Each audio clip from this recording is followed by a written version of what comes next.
నీ దేహాన్ని జాగ్రత్తగా కాపాడుకో. నువ్వేం వింటున్నావో, ఏం చూస్తున్నావో, ఏం మాట్లాడుతున్నావో, వీటన్నిటి విషయమే ఒకరోజు దేవుడికి లెక్క చెప్పాలి. దేవునికి లెక్క చెప్పాలి. దేవుడు అక్కడ ఉన్నాడు, నన్ను చూస్తున్నాడు. దేవుడు అక్కడ ఉన్నాడు, నేనేం విత్తుతున్నాను అది కోస్తాను.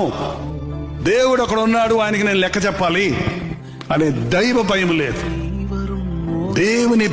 దేవుని భయం మనం కలిగి ఉండాలి.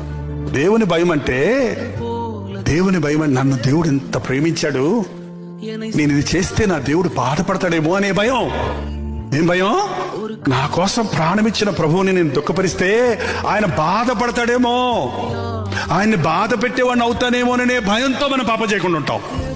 ఆయన బాధ పెట్టకూడదన్న భయంతో మనం సాతానికి చోటు ఇవ్వకుండా ఉంటాం. అది దైవ భయం అంటే. నా యేసయ్య నన్ను చూచి దుఃఖపడకూడదు, ఆయన్ని బాధ పెట్టేవాడిగా నేను ఉండకూడదు అనే భయం ఉన్నవాడు నేను